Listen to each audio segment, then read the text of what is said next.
Hello, everyone. So today we have with us a very special guest, Prof. Ramesh.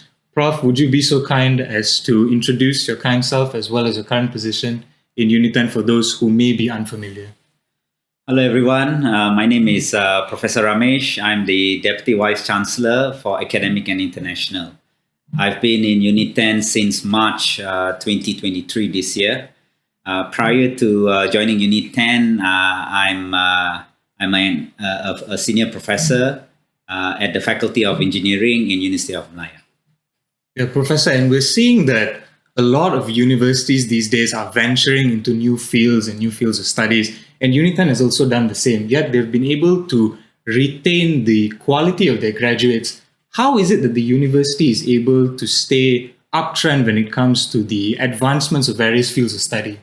Okay, basically there are various initiatives. Many universities they would normally strategize in terms of trying to get the latest the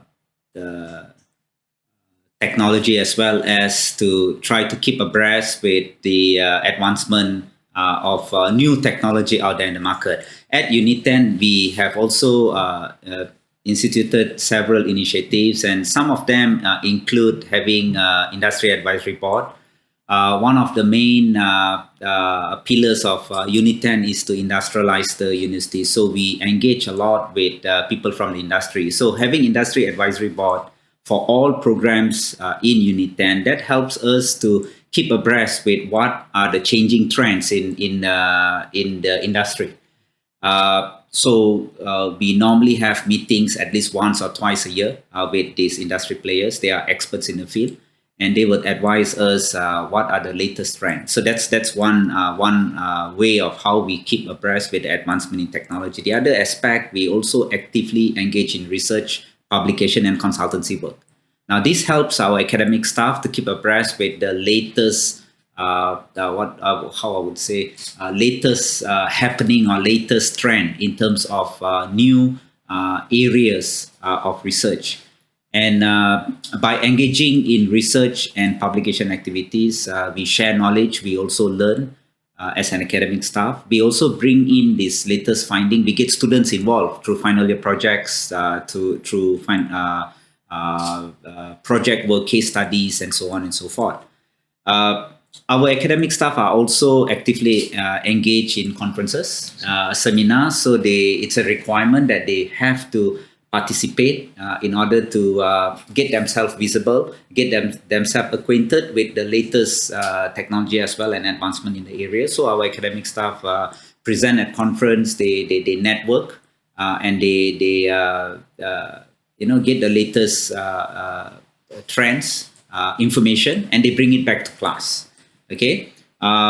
We also have a lot of collaboration with partners, university alike as well as industry.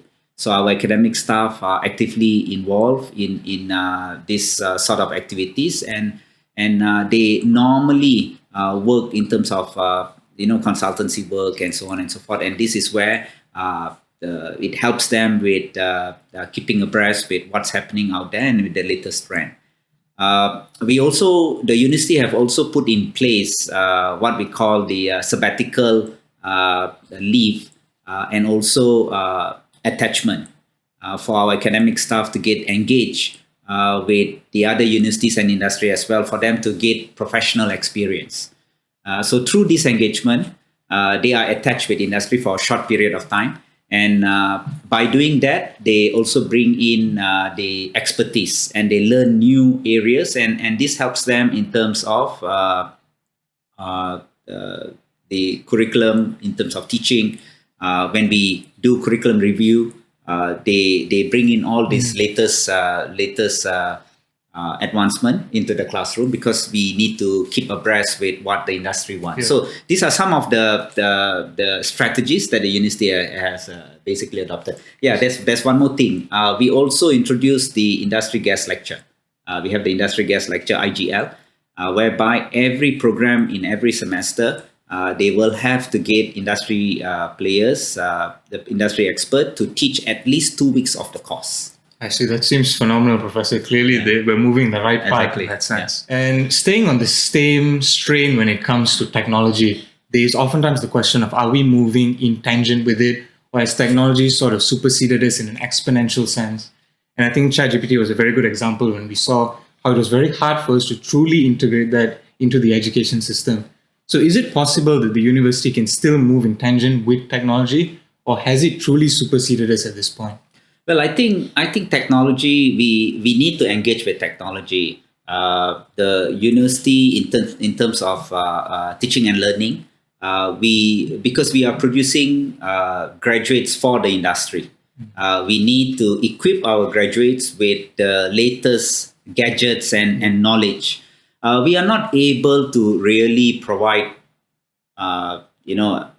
exposure to as many new technology because of cost, for example. But certainly, we bring in the knowledge through our lectures on what are the different ways of engaging with technology.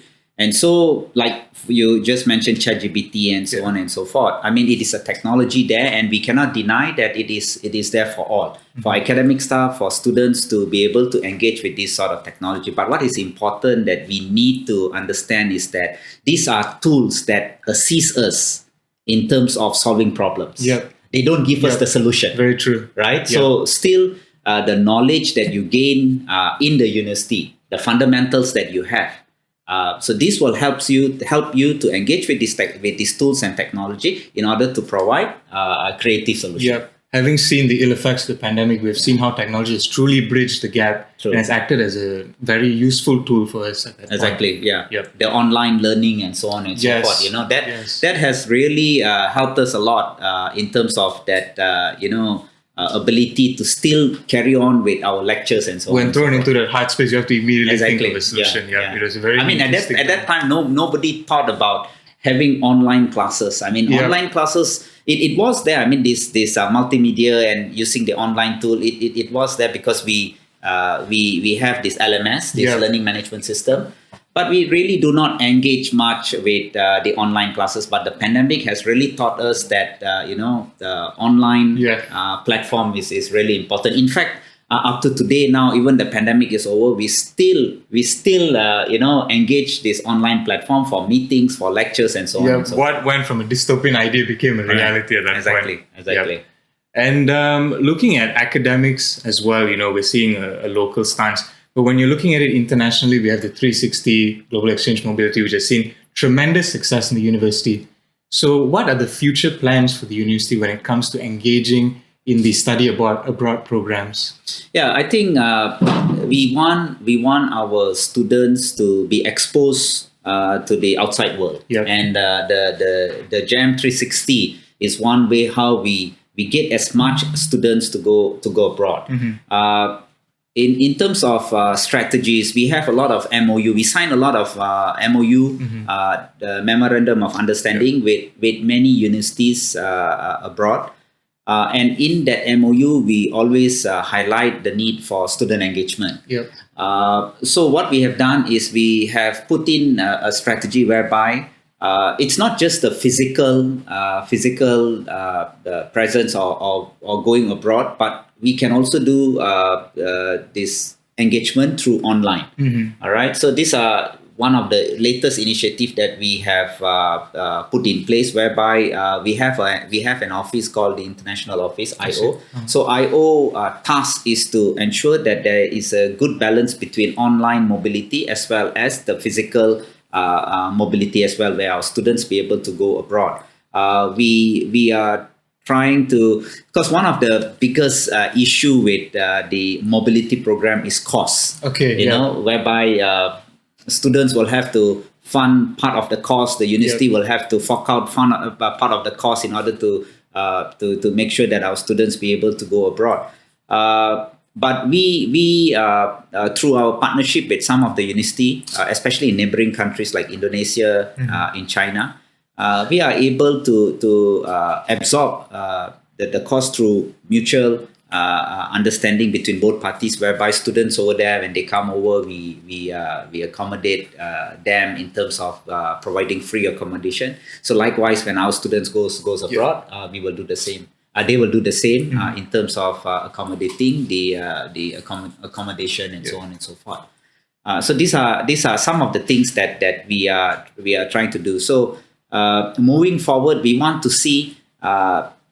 One of the ideas that I have when I came into Uniten is to make mobility, meaning that every student, in order to graduate, as part requirement of their graduation, they must go abroad. That sounds like a phenomenal idea, man. But in order to roll that sort of strategy, we have to think in a more holistic manner, because there's always cost involved. But this is something that is toying in my mind. That we want to create global citizen of our graduates. So having that incorporate into our curriculum, it will really make our students to see the world. And when they come back, they will have a whole new perspective about how education is all about, and how they can play a bigger role when they graduate. Yeah, this idea of online mobility, not having the student to brunt the entirety of the course, yet widening their horizons and coming back with the skills, is a phenomenal idea. And it's really tremendous how we have gotten to a point where you mentioned that you're planning to incorporate mobility as a key feature of a degree. And that's truly phenomenal.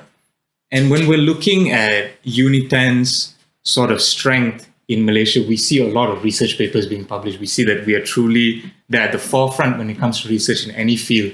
And how is the university planning to sort of guide upcoming alumni graduates in terms of continuing their research? Okay. Well, I think we cannot deny that all new technology, they start by through research. It is through research that scientists and engineers and technologists able to create new technology. So that's why at the university, research is part and parcel of the teaching and learning as well. Now, we incorporate research through in our curriculum through, of course, case studies whereby students are required to carry out lifelong learning. They engage with literature, and then we have final year project. It's a requirement. We have industrial training, and where possible, we incorporate as much as this engagement with literature requirement in any of the assignments that students do.